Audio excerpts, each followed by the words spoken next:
Welcome to this new video. और आज की वीडियो में हम पढ़ेंगे टाइप्स ऑफ रिएक्शन, जो कि क्लास 10th का चैप्टर फर्स्ट का एक पार्ट है। लास्ट वीडियो में हमने सीखा था how to balance a chemical equation. इस वीडियो में हम सीखेंगे types of equations and types of reactions. Reactions कितने तरीके की होती हैं बेसिकली, जो कि हमारी एनसीईआरटी में दी हुई है, उसके बेसिस पे क्लास 10th में जो हमें 4 तरीके की दी गई है रिएक्शंस। कितनी तरीके की? 4 तरीके की। बिल्कुल टाइम वेस्ट नहीं करेंगे, सीधा टू द टॉपिक बात करेंगे। ठीक है। एक होती है हमारी कॉम्बिनेशन रिएक्शन।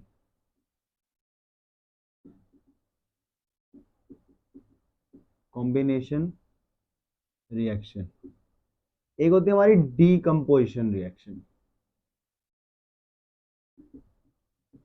Decomposition reaction. एक होती है हमारी displacement reaction.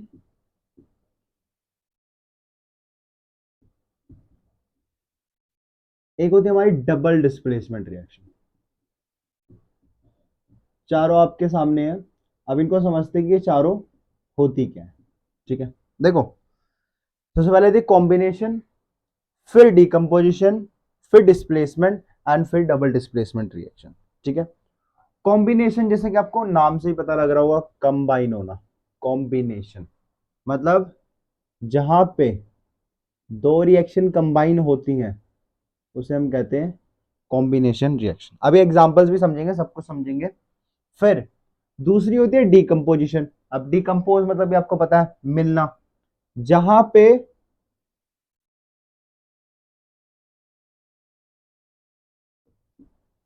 One is breaking into multiples. ठीक है। डिकम्पोज हो रहा है, डिस्ट्रीब्यूशन हो रहा है। ठीक है। कॉम्बिनेशन कॉम्बिनेशन और डिकम्पोजिशन एक दूसरे के एक तरीके से अपोजिट है। ठीक है। कॉम्बिनेशन में दो रिएक्टेंट मिलेंगे, एक प्रोडक्ट बनाएगा। और इसमें एक रिएक्टेंट से मल्टीपल प्रोडक्ट बनेंगे, और इसमें जो रिएक्टेंट है वो मिलके प्रोडक्ट्स बनाएंगे। ठीक है। आशा करता हूँ इतना समझ आया होगा। उसके बाद हम देखते हैं डिस्प्लेसमेंट। डिस्प्लेस मतलब डिस्प्लेस एक से उधर करना, मतलब एक को खिसका। जैसे मान लो ये ए बी है और यहाँ पे सी है। ठीक है। इसने क्या करा, ये ए सी बन गया और बी को अलग कर दिया। मतलब जो मोस्ट रिएक्टिव मेटल है या फिर मोस्ट रिएक्टिव जो पार्टिकल्स है, वो लीस्ट रिएक्टिव को डिस्प्लेस कर देगा। इसे हम कहेंगे डिस्प्लेसमेंट रिएक्शन। जो कि जैसे ये सी मोस्ट रिएक्टिव था या मोर रिएक्टिव था, और ये लीस्ट रिएक्टिव था। Least reactive. ठीक है। सो जो मोर रिएक्टिव था उसने रिप्लेस कर दिया लीस्ट रिएक्टिव वाले को। मतलब जैसे कि ये ज्यादा ताकतवर था, ये कम ताकतवर था, तो इन दोनों की आपस में लड़ाई हुई। ठीक है। मान लो ये है, ये 3 मार्कर है मेरे हाथ में। ठीक है। एग्जाम्पल में आपको देखे सुनाता हूँ। 3 मार्कर है। ठीक है। अब इन दोनों की मारो मुठभेड़ होती है, तो क्या करेगा, जैसे मान लो अब लाल पावरफुल है इससे, तो ये इसके साथ चले जाएगा और ये अकेला रह जाएगा। तो ऐसे ही यहाँ पे होता है कि यहाँ पे जो लीस्ट रिएक्टिव है उसे रिप्लेस कर देते हैं। ठीक है। और लीस्ट रिएक्टिव अकेला रह जाता है और मोर रिएक्टिव आपस में साथ हो जाते हैं। अब डबल डिस्प्लेसमेंट में क्या होता है, इसमें होता है आयन एक्सचेंज। इसमें एक्सचेंज ऑफ आयन्स होते हैं। जैसे मान लो ए बी सी डी है, तो ए के साथ डी आ जाएगा और बी के साथ C। इसमें सिंगल हो रहा था, इसमें हो गया डबल। ठीक है। इसमें डबल डिस्प्लेसमेंट मतलब डबल डबल से ही दो गुना। ठीक है। तो ये डबल डिस्प्लेसमेंट होगी। अब इनके बारे में एक एक के बारे में हम डीपली पढ़ेंगे। पहले कॉम्बिनेशन के बारे में पढ़ेंगे, फिर डिकम्पोजिशन के बारे में पढ़ेंगे, फिर डिस्प्लेसमेंट के बारे में पढ़ेंगे, और फिर डबल डिस्प्लेसमेंट के बारे में पढ़ेंगे। होप करता हूँ तो आपको। सो अब हम पहले फर्स्ट कॉम्बिनेशन रिएक्शन के बारे में पढ़ते हैं। ठीक है। उसके बाद डिकम्पोजिशन, उसके बाद डिस्प्लेसमेंट, उसके बाद डबल डिस्प्लेसमेंट, और हमारी टाइप्स ऑफ रिएक्शन कंप्लीट हो जाएंगी। इसमें से क्वेश्चन आता ही आता है बोर्ड्स में डेफिनेटली, है ना। तो पहले पढ़ते हैं, चलिए डेफिनेशन देख लेते हैं पहले क्या होता है। The reaction in which two or more product combine, two or more reactant combine to form a single product. बहुत आसान है, आपको समझ ही आ गया होगा, या फिर मैं समझा देता हूँ। एक रिएक्शन, ठीक है, इसे एक रिएक्शन कहते हैं। ये जो लिखी हुई है ना, इसे रिएक्शन कहते हैं। अगर आपको ना पता हो तो मैं बता दूं। ठीक है। So the reaction in which two or more reactant combine, जिसमें दो से ज्यादा रिएक्टेंट, एलएचएस पे रिएक्टेंट होते हैं और आरएचएस पे प्रोडक्ट होते हैं, ठीक है। मतलब जैसे मान लो गेहूं है, ठीक है, गेहूं रिएक्टेंट है, चक्की में डाला, आटा बन गया, इट इज अ प्रोडक्ट, ठीक है। सो जब दो रिएक्टेंट बनते हैं, ठीक है, कंबाइन होते हैं, तो बनाते हैं एक सिंगल प्रोडक्ट, ठीक है। अब जैसे कि हम देख सकते हैं, अब पहले हम देखेंगे जो हम पानी पीते हैं, ठीक है, वो कैसे बनता है, वो भी एक कॉम्बिनेशन रिएक्शन है, ठीक है। देखो सबसे पहले फॉर्मेशन ऑफ वाटर, पानी का बनना, ठीक है। ये हाइड्रोजन, ये भी गैस है और ये भी गैस है, ये लिक्विड, ठीक है। तो जब हाइड्रोजन ऑक्सीजन के साथ रिएक्ट करी तो उसने क्या बनाया, वाटर, क्या बनाया, water. So this is the first example of combination reaction. The second is, जैसे कि हमारे घर में चूना होता है, जैसे कि अगर किसी घर पर पुट्टी हुई हो, मतलब पुट्टी तो सबके घर पे ही होती है, अगर होती है तो जो क्विक लाइम होता है, क्विक लाइम मतलब एक होता है क्विक लाइम, एक होता है स्लेक लाइम। क्विक लाइम होता है चूना, ठीक है। तो जब वो रिएक्ट करता है, जब वो CaO, कैल्शियम ऑक्साइड, जब वाटर के साथ रिएक्ट करता है तो बनाता है calcium hydroxide, that what we called is slake lime. तो क्विक लाइम जब स्लेक लाइम बनता है तो वो भी कॉम्बिनेशन रिएक्शन, क्यों, क्योंकि यहाँ पे क्या है, यहाँ पे रिएक्टेंट है और क्या बन गया, दो रिएक्टेंट से एक प्रोडक्ट बन गया।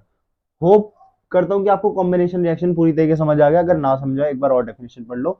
The reaction in which two or more reactant combine, reaction जिसमें दो से ज्यादा रिएक्टेंट कंबाइन होते हैं और एक सिंगल प्रोडक्ट बनाते हैं, ठीक है। होपफुली समझ आ गया वो। अब एक होती है एक्सोथर्मिक रिएक्शन। एक्सोथर्मिक मतलब आपको समझ आ गया, एक्सो मतलब जिससे मैंने आग लगा रखी है, आप भी कमेंट सेक्शन में आग लगा देना, आग, ठीक है। देखो जैसे ये एक्सो, एक्सो मतलब बाहर, मतलब एग्जिट।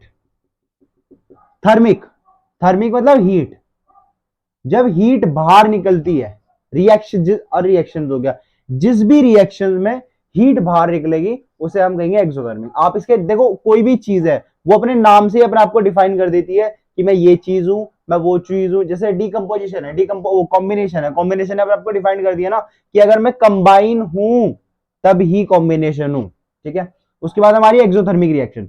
एक्सोथर्मिक रिएक्शन क्या होती है, reactions in which heat is released along with the formation of product।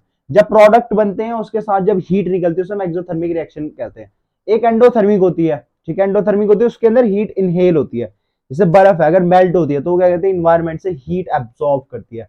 आप जब भी देखो जहाँ पे जो बर्फ बर्फ की जगह होती है वो क्यों इतनी ठंडी होती है, क्योंकि क्या कहती है, हीट एटमोस्फेयर से एब्सॉर्ब करती है अपने आप को मेल्ट करने के लिए। जब हीट एब्सॉर्ब करती है तो फिर वो इन्वायरमेंट चेंज करती है, ठीक है। तो ये हो गया एक्सोथर्मिक। एक्सोथर्मिक रिएक्शन देखो, burning of a natural gas मतलब CH4, ठीक है। मीथेन को जब हमने CO2 के साथ रिएक्ट कराया तो हमारा बना CO2 plus 2H2 plus heat. Heat जहां पे भी निकलेगी वो होगी एक्सोथर्मिक रिएक्शन, ठीक है। अगर कोई कह दे if there heat is releasing which reaction we will call it, will we call it exothermic or endothermic, we will call it exothermic because with the product, because heat is released along with the product, that's why it will call the exothermic reaction, ठीक है। और जैसे जो हमारी respiration होती है, ठीक है, जो हम सांस लेते हैं, ये भी it is also a part of exothermic reaction, it is also example of exothermic reaction. क्योंकि जब अब हम बात करेंगे डीकम्पोजिशन रिएक्शंस के बारे में, ठीक है। पहले इसकी डेफिनेशन पढ़ लेते हैं, उसके बारे में, उसके बारे में समझेंगे, एग्जाम्पल के थ्रू भी समझेंगे कैसे क्या होता है, ठीक है। तो देखिए पहला है the reactions, the reaction in which a compound splits into two or more simple substance, ठीक है। एक कंपाउंड जो है वो स्प्लिट होता है दो और उससे ज्यादा सिंपल सब्सटेंस में। जैसे कि मान लो ए है, ठीक है, कोई रिएक्टेंट, ठीक है, तो वो स्प्लिट होगा दो या फिर दो से ज्यादा में भी हो सकता है, ठीक है। तो this we call decompose. Decompose मतलब वितरण करना या फिर डिस्ट्रीब्यूट करना, that's called decomposition। so the reactions in which a compound split into two or more simple substances are called decomposition। मतलब कि ये एक चीज है, ये तीन में डिवाइड हो जाए, दो में डिवाइड हो जाए तो उसे हम कहेंगे decomposition reaction, as simple as this, ठीक है।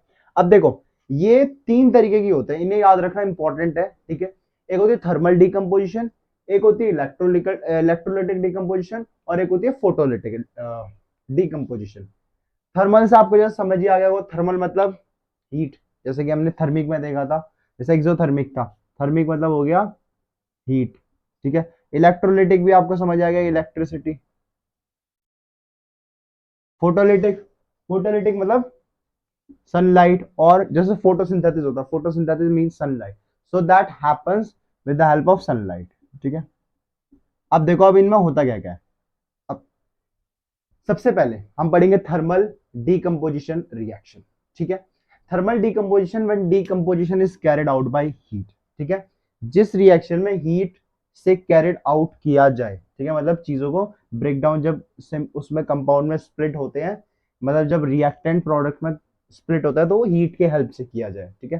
जैसे फेरस सल्फेट सल्फेट था, ठीक है, वो किस में कन्वर्ट हो गया, फेरिक ऑक्साइड में, ठीक है, सल्फर डाइऑक्साइड और सल्फर ट्राई ऑक्साइड में, ठीक है। फेरर सल्फेट, आप पूछ सकते हैं what is the colour of Ferrer sulphate, तो आपको क्या बताना है, ग्रीन कलर। कैसा कलर, ग्रीन कलर। और after the reactions with ferrous sulfate, what was the color of ferric oxide? So it will be a red brown color, ठीक है। ऐसी चीजें पूछ लेते हैं, it's your logical reasoning, logical question that they में ask, ठीक है। सो आपको I hope the first thermal decomposition reaction very easily समझ आ गया होगा। दूसरा, जब वाटर स्प्लिट होता है हाइड्रोजन एंड ऑक्सीजन में by the help of electric current, that we called is electrolytic decomposition reaction, ठीक है। ये भी एज सिंपल है, इसकी तरह, ये बहुत इजी है, ठीक है। फिर हो गया फोटोलिटिक। फोटोलिटिक में भी कुछ नहीं है, when decomposition is carried out in the presence of sunlight, जब सनलाइट की प्रेजेंस में डिकम्पोजिशन कैरिड आउट किया जाता है, मतलब डिकम्पोजिशन बनता है, मतलब कि एक जो ये हमारे पास रिएक्टेंट है ये प्रोडक्ट में कन्वर्ट होता है in the presence of sunlight, ठीक है। जैसे सिल्वर क्लोराइड था, ये किसमें बन गया, सिल्वर एंड क्लोराइड में, presence in presence of sunlight. देखो सिल्वर, अब ये कलर का भी ध्यान रखना है, ठीक है, केमिस्ट्री में ही तो होता है, लाल पीला डाल जैसे एनवी सर कहते हैं हमारे, लाल पीला डाल के नीला बना दिया, ठीक है, उन्हें समझ नहीं आता, लेकिन सर समझने की कोशिश कीजिए हमारे बच्चे हैं, पागल हो जाएंगे तो अगर ऐसे ही रहा तो केमिस्ट्री में नंबर नहीं आ पाएंगे इनके। Silver chloride turns grey on exposure to sunlight, ठीक है। सिल्वर क्लोराइड, आपने देखो सिल्वर के बर्तन कभी भी आप वहां पर रखोगे, अगर आप कभी भी सनलाइट की मतलब धूप में रखोगे तो उनका कलर चेंज होने लगेगा, वो इस वजह से, क्योंकि उसमें साइंस है, हर चीज में साइंस है। अच्छा, ये जो भी डिकम्पोजिशन की सारी रिएक्शंस जो होती है, ये जितनी भी डिकम्पोजिशन की रिएक्शंस होती है, ये कैसी होती है, एंडोथर्मिक। एंडोथर्मिक मतलब हीट इनहेल करती है, कैसी होती है, एंडोथर्मिक। अब देखो द रिएक्शंस, अब एंडोथर्मिक क्या होती है, एंडोथर्मिक के बारे में पढ़ लो। जैसे एक्सोथर्मिक में तो हीट निकल रही थी, एंडो मतलब इन लेना, एक्सिट मतलब आउट, एक्सोथर्मिक मतलब हीट बाहर की तरफ निकालना, एंडोथर्मिक मतलब हीट अंदर की तरफ लेना, थर्मिक हो गया हीट, ठीक है। एंडोथर्मिक रिएक्शन में क्या होता है, the reactions which require energy in जिसमें जिस रिएक्शन में एनर्जी चाहिए होती है, हीट के फॉर्म में, लाइट के फॉर्म में और इलेक्ट्रिसिटी के फॉर्म में, to break down reactant are called exothermic, ठीक है। रिएक्टेंट को ब्रेक डाउन करने के लिए हीट के फॉर्म में, इलेक्ट्रिक करंट के फॉर्म में, सनलाइट के फॉर्म में जब चाहिए होती है हमें ब्रेक डाउन करने के लिए रिएक्टेंट्स को, तो तब हम उसे कहते हैं एंडोथर्मिक रिएक्शन, ठीक है। होप करता हूं आपको ये समझ आ गया होगा, एक्सोथर्मिक, एंडोथर्मिक और कॉम्बिनेशन एंड डिकम्पोजिशन, ठीक है। कॉम्बिनेशन में exothermic combination most of exothermic होते हैं क्योंकि उनमें हीट निकलती है, मोस्ट ऑफ, सारी नहीं, ठीक है। और डिकम्पोजिशन रिएक्शन भी मोस्ट ऑफ एंडोथर्मिक होती है जो कि हीट इनहेल करती है। अब हम पढ़ेंगे डिस्प्लेसमेंट रिएक्शन के बारे में और double displacement reaction, displacement reaction and double displacement reaction रह रही है, ठीक है, इसे हम करते हैं। डिस्प्लेसमेंट रिएक्शन में क्या होता है, जो मोर रिएक्टिव होती है वो लीस रिएक्टिव को रिप्लेस कर देती है, ठीक है। तो जो मोर, जैसे रिएक्शंस में हम देख सकते हैं, ये बड़ा शॉर्टली हम खत्म कर देंगे।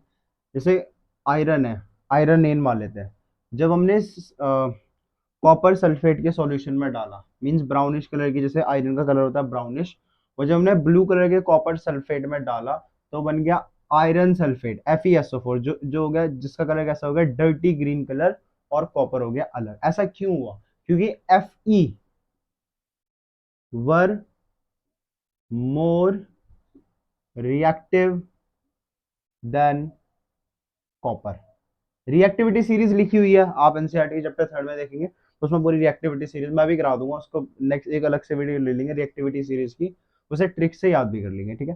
सो क्या था, ब्राउनिश कलर की Fe थी, ठीक है, आयरन नील थी, और जब हमने ब्लू कलर के कॉपर कॉपर सल्फेट में डाली तो वो बन गया FeSO4 आयरन सल्फेट, जिसका कलर हुआ green dirty colour and Cu, because Fe were more reactive than copper, Fe वर नहीं, सॉरी, ठीक है।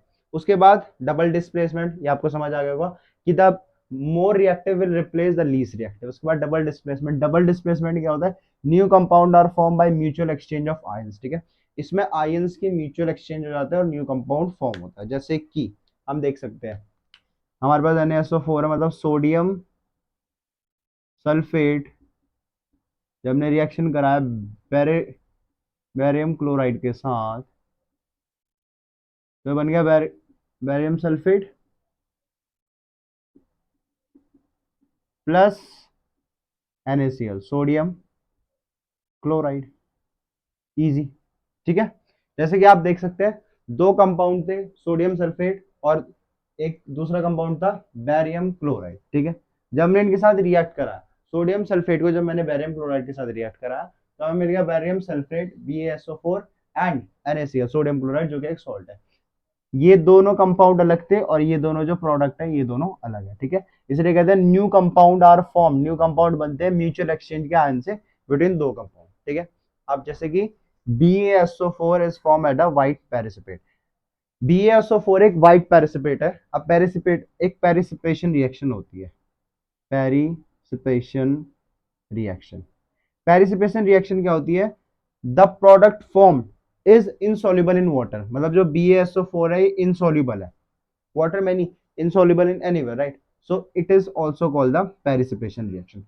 Hope you all understood about displacement, double displacement, right? Next we will be reading, next we will be covering the acid base and salt chapter, and that's all for today. Thank you for watching this video. Till then keep watching and I'll be bringing some more videos like this. Thank you.